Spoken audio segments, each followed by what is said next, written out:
एक बार हम लोग अंतःकरण से गुरु महाराज का जय घोष करें। श्री सद्गुरु महाराज की जय। श्री सद्गुरु महाराज की जय। श्री सद्गुरु महाराज की जय। मंगल मूर्ति सद्गुरु मिलवै सर्वाधार, मंगलमय मंगल करना बिनवऊं बारंबार। ज्ञान उदधि अरु ज्ञान घना सतगुरु शंकर रूप, नमो नमो बहुबारही सकल सुपूजन भो। प्रातः स्मरणीय अनंत श्री विभूषित प्रमराध्य महर्षि में ही परमहंस जी महाराज के चरण कमलों में कोटि सा नमन। उनके मस्तिष्क स्वरूप महर्षि संसेवी जी महाराज के चरण कमलों में कोटि सा नमन। उसके हृदय स्वरूप महर्षि साई स्वामी जी महाराज के चरण कमलों में कोटि सा नमन। भागलपुर कुप्पा घाट में वर्तमान आचार्य महर्षि हरिनंदन स्वामी जी महाराज के चरण कमलों में कोटि सा नमन। अन्य महात्मागण के चरण कमलों में कोटि सा नमन। आए हुए सत्संग सज्जन वृंद के चरणों में भी कोटि सा नमन। आज अखिल भारतीय सत्संग का दूसरा दिन के सत्संग की समाप्ति हुई है और वहाँ पर बड़े संत का पदार्पण हुआ और उनका प्रवचन भी हुआ। आप लोग भी सुने होंगे, कुछ हम लोग भी सुने। तो हम लोगों से लगता है कि चूक हुई, जाना चाहिए। अब गुरु महाराज की भी कुछ मौज होगी तो हम लोग यहाँ ही उसके रूप में अपने उत्तम बाबू के यहाँ असाप्ताहिक जो मुर्शिदाबाद सत्संग समिति है उसके अंतर्गत साप्ताहिक सत्संग का आयोजन उत्तम बाबू के निवास स्थान पर भी हम लोग कर रहे हैं और गुरु महाराज से प्रार्थना करते हैं कि वही आशीर्वचन जो हम लोगों को अखिल भारतीय सत्संग में जाकर मिलता, गुरु महाराज से प्रार्थना करते हैं कि उन्हीं उसी रूप में हम लोग को यहाँ आशीर्वचन करें और हम लोग को आने वाले वर्षों में जो सत्संग हो या वहाँ उसमें जाने का अवसर प्रदान करें और आशीर्वचन करें। यह गुरु महाराज से प्रार्थना करते हैं। अभी सत्संग योग में ध्यान की महत्ता और उत्तम बाबू के द्वारा जो रामचरितमानस का पाठ हुआ उसमें माँ सीता का जो राम के द्वारा हरण हुआ उसका पाठ हम लोग पढ़े और हमारे जो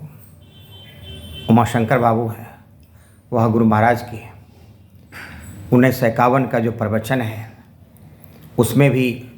साधना और भक्ति में हम लोग किस तरह अग्रसर हों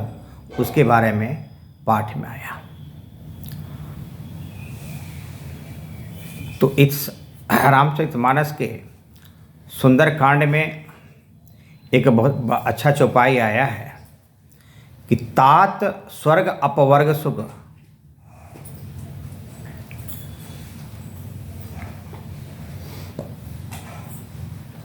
तात वर्ग अपवर्ग सुख, धैर्य तुला एक अंग,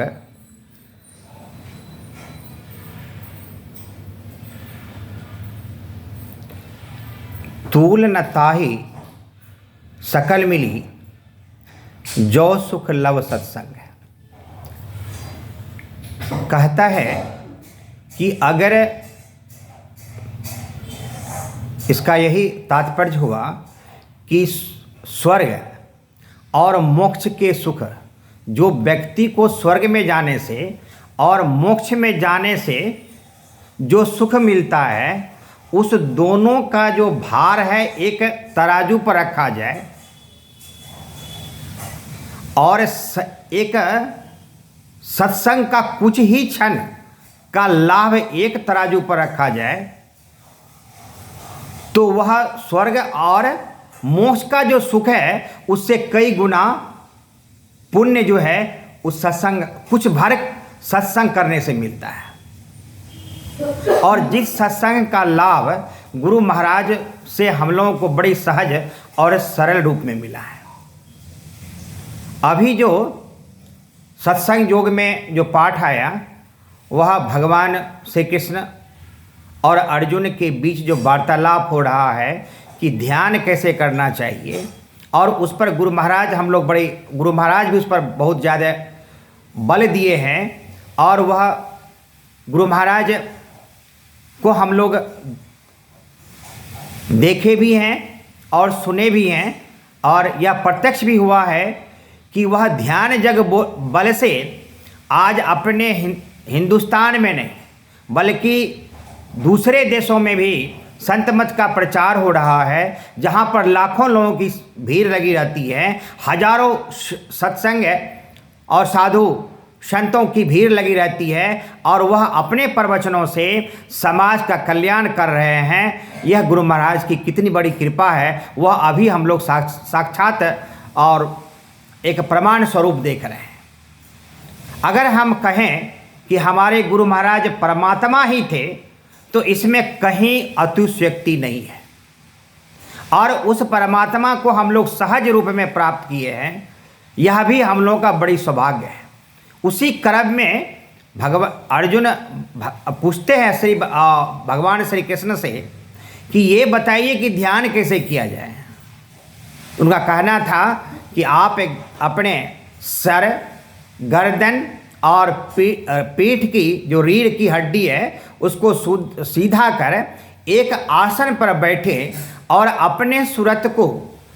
गुरु महाराज के बताए हुए जो मार्ग हैं उसको करें, जो मानस जप, मानस ध्यान, दृष्टि साधन है, तो अवश्य ही उन्हें सफलता मिलेगी। और यह आसान नहीं है। अब ऐसा नहीं कि वह एक तपस्वी ही इस तरह के ध्यान कर सकते हैं, एक योगी ही इस तरह का ध्यान कर सकते हैं, ऐसा नहीं है। जो हम लोग कर्म इस संसार में कर्म रहते हुए, जैसा कृष्ण भगवान करे कर्म योगी बनो, अर्जुन कर्म योगी थे और उनको बताया कि कर्म करते हुए जो है उन मोक्ष की प्राप्ति लोग कर सकते हैं। फिर अर्जुन महाराज पूछे भगवान श्री कृष्ण से कि भगवान ये बताइए कि जो सत्संगी या जो व्यक्ति वह मोक्ष की प्राप्ति इस शरीर में रहते हुए न कर पाया, जिसका जो विषय में भी रहा और जप और तप करते रहा, उसका क्या होगा। तो अब बहुत बढ़िया ढंग से भगवान श्री कृष्ण बताए कि उनका यह कमाई जो है वह निरंतर चला जाएगा, वह अधम गति को प्राप्त नहीं करेगा। जब वह मरणोपरांत जब दूसरे जन्म लेंगे तो वह जोगी के घर में जन्म होगा या ऐसे घर में जन्म लेगा जहाँ पर उनको सत्संग का अवसर मिलेगा, उसको ध्यान करने का, मानस जप, मानस ध्यान, दृष्टि साधन करने का अवसर मिलेगा। और वहाँ पर भी गुरु महाराज की उस पर असीम अनुकंपा होगी, और वह अपने इस गुरु महाराज के बताए हुए जो ध्यान बल के तप पर वह मोक्ष की प्राप्ति कर लेगा और इस संसार में जन्म मरण से अपने को छुटकारा प्राप्त कर सकेगा, और वह इहलोक परलोक दोनों उनका संवर जाएगा। और फिर इस संसार में जो बड़ा कष्ट है, जो जन्म लेने का और मरने का, अगर कोई पूछे कि इस संसार में सबसे बड़ा कष्ट क्या है, तो इससे जन्मना और मरना, इससे बड़ा कष्ट दुनिया में है ही नहीं। लोग देखते हैं कि बहुत कष्ट होता है लोगों को, लेकिन अगर तुलना किया जाए तो इससे बड़ा कष्ट नहीं होगा। और गुरु महाराज बड़े सरल रूप में हम लोगों को समझाए कि ये जो तप और जप है, वह जो मानस ध्यान जो बताए, जो साधन बतलाए हैं, उसको हम लोग अगर करते रहें, थोड़ा थोड़ा भी करते रहें, तो यह स्थिति ऐसी आती है कि अपने आप को विषय से अलग करते रहेंगे, और जितना हम लोग विषय से और माया से अलग करते रहेंगे उतनी ही भक्ति में मन लगेगा, और जितना ही भक्ति में मन लगेगा उतना ही विषय वासना और माया से हम लोग दूर होते चले जाएंगे और अपने आप को गुरु महाराज के चरणों में समर्पण करेंगे। कहते हैं सत्संग संत लोगों का कहना है कि अपने आप को जब हम लोग कभी भी जब कोई कष्ट होता है तो भगवान को पुकारते हैं, गुरु महाराज को पुकारते हैं, और क्यों नहीं अपने आप को हमेशा के लिए गुरु महाराज के चरणों पर समर्पित कर दें और कह दें कि हे गुरु महाराज आप देख लीजिए, आप ही का सब है, जो भी आप हमको कष्ट हो रहा है या हमारा जो भी काम है आप ही पर है, जो करना है आप ही को करना है। अगर यह समर्पण भाव, इसको हम सेवा भाव कहते हैं, तो जितना सेवा हम करेंगे गुरु महाराज का उतनी ही दया बरसेगी, उतनी ही हमें आशीर्वाद मिलेगा, और हमारा जीवन जो है वह धन्य धान्य से परिपूर्ण होगा। जो भी हम सोचेंगे, जो हमारा कार्य होगा वह हम करते रहेंगे। इसमें यह है कि हम गलती हमसे होती है और अनेक तरह की गलती हम अपने जीवन में करते हैं, भूल भी करते हैं, लेकिन हम सत्संग करते रहेंगे। नित्य सत्संग नित्य अरु ध्यान नित्य रहिए, कर संलग्न हो, झूठ चोरी नशा हिंसा व्यभिचार तजना चाहिए। तो ये जो हमारे गुरु महाराज बतलाए हैं, जो हमारे स्तुति में आता है, तो ये अगर हम करते रहें कि हम झूठ ना बोलें, चोरी ना करें, नशा ना करें, और हम हिंसा ना करें, व्यभिचार ना करें, तो और दूसरे को दुख ना दें। एक ही अगर फार्मूला हम अपनाएं कि हमसे किसी का दुख ना हो, यदि हम भला ना करना चाहें किसी का, अगर हम किसी को अपने से, हम हमारे कर्मों से या हमारे वाणी से किसी को दुख ना हो, तो यह भी एक भक्ति ही है। तो इस तरह का मन में विचार रखने से सिर्फ एक ही कि हमारे वचनों और कर्मों से किसी को दुख ना हो, तो हम समझते हैं कि हमारा जो सिद्धांत है और जो हमारे गुरु महाराज जो हमारे बताए हुए जो मार्ग दिए हैं, जो साधन दिए हैं, उस साधना में हम प्रगाढ़ होंगे। और अपने आप को प्रयास करना चाहिए कि कितना हम देर तक जो है हम, और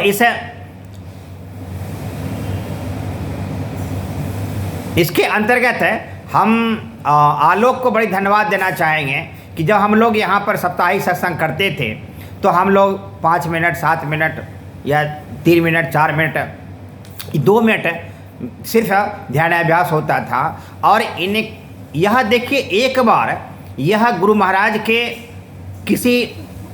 शिविर साधना में गए थे, और वह साधना में वहाँ पर इनको इतनी प्रेरणा मिली कि वह ध्यान तप पर काफ़ी बल दिए, और यहाँ आकर के जबकि वह एक युवक है और वह बोला कि आप ध्यान अभ्यास को बढ़ा दीजिए। और हमको लगता है कि सामूहिक जो ध्यान होता है, जो साप्ताहिक या पखवाड़ा का ध्यान आयोजित हमारे गुरु महाराज शुरू किए और अभी तक चलता आ रहा है, उसमें कुछ दिन जाने से एक युवक को इतनी प्रेरणा मिल सकती है। और हम लोग अगर सामूहिक रूप से अगर ध्यान करते हैं तो स्वाभाविक बात है कि जो हम अकेले में ध्यान करते हैं उतना ध्यान नहीं बनता है जितना सामूहिक रूप से हम लोग ध्यान करते हैं और ध्यान बनता है। तो सामूहिक रूप से सत्संग करने का इस तरह का फल और सामूहिक रूप से ध्यान करने का फल जो है वह कई गुना मिलता है। यदि हम कहीं मंदिर मस्जिद में जाते हैं और कुछ उस भगवान से मांगते हैं तो कुछ क्षण के लिए इस तरह के सत्संग और इस तरह के सामूहिक ध्यान में बैठने से कई गुना फल मिलता है और हमारा सारा जो है संशय दूर हो जाता है और हम अपने जीवन को धन्य समझना चाहिए। और हम फिर भी एक बार अंत में आप लोगों से या गुरु महाराज से प्रार्थना करते हैं कि हे गुरु महाराज अपने हम लोगों पर इतना आशीर्वचन बनाए रखें कि इस ध्यान साधना में आपके जो बताए हुए साधना है उसको मन लगे, उस पर हम अधिक समय दे पाएँ ताकि हमारा जो इहलोक परलोक दोनों समझ जाएं और यहाँ जो भी सत्संगी वृंद आए हुए हैं, उनका जो दुख है, वह उनका जो विचार है, जिस विचार और जिस सिद्धांत से आए हुए हैं, उस विचार में आप उसको अग्रसर करें, उस सिद्धांत में अग्रसर करें, उसकी जो मनसा है, उसकी मनसा को पूरी करें, अपने आशीर्वचन को बनाए रखें। और इन्हीं शब्दों के साथ मैं अपने वाणी को विराम देता हूँ। एक बार बोलिए प्रेम से, श्री सद्गुरु महाराज की जय, श्री सद्गुरु महाराज की जय।